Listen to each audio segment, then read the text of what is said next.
I finally gave my parents the brutal reality check they deserved. Now they know why all their kids left them. A little backstory first. I was supposed to be married this July. But 2 months ago, my life turned upside down when I came home from a work trip and caught my ex-fiancé in bed with my best friend's sister. The shock and betrayal I felt in that moment were indescribable. I didn't hesitate for a second. I kicked him out of the house immediately, canceled the wedding without thinking twice, and warned him that if he didn't come to pick up his things soon, I would get rid of them myself. Well, he didn't come. So, weeks later, I gathered up all his stuff, dumped it on the curb with a free sign, and never looked back. I also got rid of everything he had ever given me, either selling, donating, or just trashing it. The engagement ring? Gone. I pawned it without hesitation. And then, to make sure he couldn't try to worm his way back into my life, I blocked him on everything. Social media, phone, email, you name it. He couldn't reach me. But of course, people like him don't give up that easily. He showed up at my door pounding on it like a maniac. I called the cops, he made a scene at my workplace. I called the cops again. And if that wasn't enough, his family showed up en masse to plead his case. And yes, you guessed it, I called the cops on them too. Now, I didn't go full scorched earth on my ex-BFF's sister, but I did tell her husband what I had walked in on. She was kicked out of their house soon after and had to go back to living with her parents. As for my ex-BFF, she had the audacity to try and convince me to give her sister and my ex a chance to explain themselves, as if that would make any difference. When I refused, she got mad at me, calling me petty and cold-hearted for ruining her sister's marriage. That's when I cut her out of my life too. I don't need people who condone betrayal anywhere near me. I think that entire situation must have been simmering under my skin, festering without me realizing it, because a week later, I found myself unloading all that anger and resentment onto my parents. I had been bottling up so much over the years, and the betrayal I had just experienced felt like the tipping point. Last week, I went to dinner with my parents. I brought a date with me, hoping that having him there would keep them from bringing up the subject of my failed engagement. For weeks, they had been trying to pressure me into working things out with my ex. They kept telling me how sorry he was, how he was devastated and depressed, and that I owed it to him to at least hear him out. They said he had made a mistake, but that I was being cruel for shutting him out completely. They were outraged that I had called the cops on him and his family, insisting that his parents didn't deserve to be treated that way. That night at dinner, they didn't hold back, even with my date sitting right there. They started in on me again, telling me how much my ex loved me, how he had learned his lesson, and that it was time for me to grow up and forgive him. I could feel the anger boiling up inside me, and then I just snapped. I looked at my dad and said, "Do you expect me to give him a pass every time he cheats on me, just like mom gives you a pass every time you stick your dick into anything that moves?" Then I turned to my mom and asked her how it felt to turn a blind eye to her husband's constant infidelities. How do you manage to sit there at lunch with women who have been sleeping with dad for years? Is that really the kind of life you want for me or for my sister? Is that the example you've set for your daughters?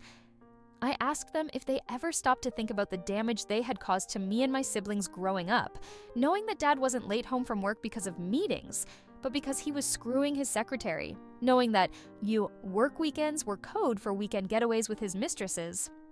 I then laid it all out, telling them that their refusal to acknowledge their own behavior is exactly why all their children left them. Didn't they wonder why they weren't invited to my brother's weddings? Why they've never met their grandkids? Or why my sister hasn't spoken to them in years? Did they honestly think she was just being dramatic? By then, I was standing up from the table, shaking with anger. I told them they could consider me lost too. "Congratulations on losing your last child," I said. "I hope your arrogance, your willful blindness, and your misery are a comfort to you when you're on your deathbeds." And with that, I walked out. I shouldn't have dragged my date into that mess. It was unfair to him, but thankfully he was an absolute sweetheart. After I left the restaurant, he took me to a nearby bar, let me cry on his shoulder as I got drunk, and made sure I got home safely. The next morning, he even messaged me to see if I was okay and sent me a double cheeseburger, fries, and Sprite via DoorDash. I don't know what I did to deserve that kind of kindness, but I'm grateful for it. Since that dinner, I haven't heard from my parents. I didn't block them, but it's been over a week and there's been nothing. No calls, no texts, nothing. I've calmed down since then, and while I don't regret what I said, I do feel guilty for how I said it. The look on their faces when I left, I know I hurt them deeply, especially my mom. Despite all their flaws, I do love my parents, and it hurts to know I crushed them like that. Edit. Just to clarify, my date knew full well that we were going to dinner with my parents. He asked me out that morning, and I jokingly invited him to join me, thinking he'd say no. But he said yes. I warned him it might be uncomfortable, and he responded by saying, "Well, if anything happens, I'll bail us out." So he wasn't blindsided by the potential drama. Edit 2. Some people seem to think that my siblings cut me off. They didn't. My sister flew in to be with me just days after I found out about my ex's affair. And I have friends who helped me pack up my ex's things, move them to the curb, and even helped me find someone to buy the engagement ring. I only mentioned my ex-BFF, and my parents in my original post because their actions were what triggered my outburst at dinner. Update. It's been a while since I last posted, and life has been hectic. After my blow-up with my parents, I was racked with guilt. I felt terrible for how I had spoken to them, but I also came to realize that while my timing was off, what I said needed to be said. A few weeks after that dinner, my mother left my father. One night, she showed up at my apartment with nothing but her luggage, looking completely lost and broken. It was shocking to see her that way, so pitiful and vulnerable. I realized in that moment that she had no one. She had spent years pretending everything was fine, and now that the facade had crumbled, she was utterly alone. I brought her inside, held her as she cried, and my heart broke for her. I called my siblings, and within days, they all came to support her. It was good for her to see that we still loved her. I think it gave her the strength she needed to move forward. My brother Ren took charge, and within a few weeks, he helped her move across the country to live with him and his family. He found her a therapist, which seems to be helping, and she's now enjoying being a grandmother to his kids. They gave her a separate in-law suite, so she has her own space, but still gets to see the family every day. My brother tells me that when the kids go missing, they're almost always with grandma. As for my father, he's still the same. He doesn't lack for female company, that's for sure. A few months after my mom left, he invited me to dinner and introduced me to his new girlfriend, someone I had known my entire life as one of my mom's best friends. It was beyond awkward, and I made sure to remind them both of who she was to our family and how long she had been sleeping with my dad behind my mom's back. The next day, my dad called me to express how disappointed he was with my behavior. I, in turn, shared my own disappointments with him, and after a heated argument, I blocked him. A few weeks ago, he showed up at my door, asking to talk. I wouldn't let him in, which seemed to surprise him. He told me he didn't want to lose me too. I love my dad, despite everything, so I told him we could try to rebuild our relationship, but I made it clear I wouldn't tolerate any of his women. He's respected that boundary so far, and we've had a few outings that went well, but I'm keeping my guard up. On the personal front, I took the advice of many Redditors and started therapy. It's been one of the hardest things I've ever done. Facing my childhood trauma and unpacking all the pain I've carried for years has been excruciating. There are days when all I want to do is drown my sorrows in alcohol, but I'm pushing through. It's a long, difficult road, but I know it's worth it in the end. Now, for those who have been asking about my date, we've continued seeing each other, though life has been busy for both of us. He's been incredibly patient and persistent, and we've gone on several more dates since that disaster of a dinner. He introduced me to his grandparents, who have been nothing short of wonderful. His grandfather carves little wooden figures, and his grandmother insists I'm too skinny and constantly feeds me whenever I visit. He's met my siblings and even came with me to visit my mom on her birthday. He's been kind, gracious, and supportive through everything, and I'm incredibly grateful to have him in my life. Also, just a funny side note, I have him saved in my phone as Cheeseburger because of that DoorDash meal he sent me. He wasn't thrilled about it, insisting it should be double cheese since it was a double cheeseburger, but I'm sticking with Cheeseburger. We're in a good place, and I'm hopeful about where this is headed. Thank you to everyone who has supported me through this journey. Your kind words, advice, and shared experiences have meant the world to me. Life isn't perfect, but I'm working through it, and things are slowly getting better. Story 2. Am I the a-hole for calling my friends cheap over my wedding? Their $8 gift was the last straw. Throwaway because I know my friends use Reddit. I, 38F, am marrying my fiancé, 38M next year. I'm the last of my friends to get married, and honestly, I had made peace with being single and getting a dog before I met my fiancé. I am part of a close-knit group of 6 girlfriends who have all known each other since college. We've been through so much together: breakups, holidays, weddings, babies, promotions. When I told them I got engaged, they seemed happy and sent me congratulatory messages. However, when each of them got engaged, they threw parties or dinners to celebrate. But in my case, that didn't happen. I gave them nearly a year's notice for my bachelorette party, which I'm keeping low-key because I don't want a big event. We're just going out for dinner and drinks at one of my favorite local restaurants. But slowly, all of my friends have been dropping out, citing reasons like they can't find a babysitter, have to work late, or are going on a work trip. I've invited all of them to the wedding as well, which is also a small affair, and one friend has already said she's not sure she can get a babysitter for that day. My wedding is months away, and it's hard for me to believe she knows she won't be able to get a sitter this far in advance. 2 others have said they don't plan to stay for the reception because they'll be too tired. Here's where I may be the asshole. The final straw was when I sent them the link to my wedding registry. My fiancé and I already have a house together, so we're asking for mostly small things. Nothing on the list is more than $50, and we're happy with whatever anyone chooses to give. They sent a message in our group chat saying they were going to chip in together to buy us an air fryer as a group gift. It cost $40, so I was a bit surprised they were splitting the cost, meaning they're contributing about $8 each. Over the years, I've spent thousands of dollars on their weddings, 2 of which were overseas, and I've attended their celebratory dinners, brunches, and bought gifts for their babies. Meanwhile, I watched my friends celebrate milestones I never thought I would have, and it hurt. I sent a message to the group asking for clarification on whether they were all buying the air fryer together. One friend replied asking if I was calling them cheap, and since then there has been dead silence in the group.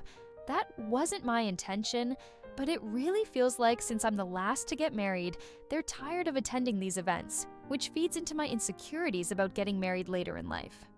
But they do have legitimate reasons for some of this: kids, busy schedules, and perhaps not as much disposable income as when we were younger. Maybe I'm letting my feelings cloud my judgment. So, Reddit. Am I the a-hole? Update. Hi everyone, I didn't expect to have an update to give, but I wanted to show my gratitude for the lovely and helpful responses I received. Some people said incredibly kind things that made me reflect on the situation more deeply. First, I want to clarify a few points. I genuinely didn't care about the gift they chose, or whether they even bought a gift at all. It was never about the air fryer itself. I wasn't trying to call them cheap. I simply asked whether they were all contributing, and they brought up the idea of a group gift on their own. I couldn't put my finger on why it felt odd, but I think the word I was searching for was disrespect. As someone pointed out, an $8 contribution from each of them feels worse than no gift at all. And I think that's what was bothering me deep down. Another thing people asked about was the money situation. To the best of my knowledge, all of my friends are doing okay financially. We all work in the finance industry. Most of us are accountants. 3 of them are in senior positions at their firms, and all of their husbands have good jobs. That said, we never really talk about money, and I know the cost of living is high, especially with kids. So I don't want to assume anything about their financial situation. But from what I can tell, they seem fine. People also asked how often we see each other, and the answer is pretty regularly. Years ago, we made a pact to meet up at least once a month, no matter how busy life gets. And we've stuck to that for the most part. We usually meet for brunch on Sundays. I live in the same neighborhood as 2 of them, so we occasionally grab dinner, and I'm a regular at their kids' birthday parties. Another point that came up was whether my wedding is child-free. It's not. I love kids, and my friends' children are like nieces and nephews to me. They are all invited. The friend who said she couldn't find a babysitter mentioned that she just didn't want to bring her kids to the wedding, as she thought weddings were easier without them. Lastly, some suggested that my friends might not like my fiancé. However, they've never given me that impression. They've known him for 2 years, and he gets along well with them. In fact, he's gone golfing with some of their husbands on occasion. Now for the update. Reading the comments was like having cold water thrown over me. I never considered myself the outsider friend, but several people suggested that I was, and it really threw me. I became overwhelmed. I didn't send any messages to the group chat, despite some excellent suggestions from commenters about what I could say. I withdrew from the group until my fiancé noticed something was wrong and coaxed it out of me. I showed him this post, and he got quiet, then really, really angry, angrier than I've ever seen him.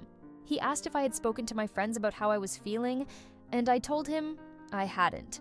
He then proceeded to call them individually and gave them a piece of his mind. He called them $8 assholes and said he would send them an itemized list of all the money I had spent on their weddings, babies, and events over the years. He even confronted the friend who said she couldn't find a babysitter, and she admitted that she was tired of attending the same boring weddings over and over, and that mine wouldn't be any different. At that point, he lost it. I don't like the idea of him fighting my battles, so I asked him to stop after the third call. I then sent a message to the group chat, asking if we could talk as a group.